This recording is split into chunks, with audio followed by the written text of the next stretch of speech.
के तपाईँ पुष महिनामा जन्मनु भएको हो? यदि हो भने यो भिडियो खास तपाईँको लागि हो। पुष महिनामा सूर्य धनु राशिमा हुने हुनाले तपाईँमा विशेष ऊर्जा र आत्मविश्वास हुन्छ।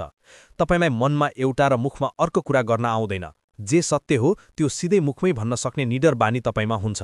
कसैलाई रिझाउन चिल्लो खस्ने काम तपाईँ गर्न सक्नुहुन्न। तपाईँ भाग्यमा भन्दा कर्ममा विश्वास गर्नुहुन्छ। जन्मँदै सुख पाएको होस् वा नहोस्, तपाईँ आफ्नै मेहनत र पौरखले जीवनमा ठूलो सफलता हासिल गर्ने आँट राख्नुहुन्छ।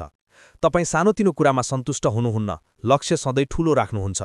तपाईँ स्वभावले नै स्वतन्त्र हुनुहुन्छ। कसैले यसो गर उसो गर भनेर आदेश दिएको तपाईँलाई मन पर्दैन। आफ्नै नियम र स्वतन्त्रतामा बाँच्न रुचाउनुहुन्छ। तपाईको स्वभाव बाहिरबाट देख्दा अलि कडाबारी शाह जस्तो लाग्न सक्छ, तर वास्तवमा तपाईँ मनको सफा र उदार हुनुहुन्छ। खाँचोमा परेकालाई सहयोग गर्न तपाईँ पछि हट्नुहुन्न। यो सामान्य जानकारी हो। तपाईको जीवनको विस्तृत फल तपाईको कुण्डलीको ग्रह अवस्था हेरेर मात्र थाहा हुन्छ।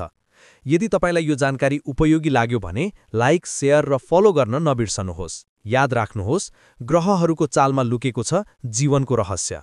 आफ्नो विस्तृत कुण्डली विश्लेषण, वास्तु परामर्श र समस्याको समाधानका लागि सम्झनुहोस् मेरो चिना ज्योतिष तथा वास्तु सेवा।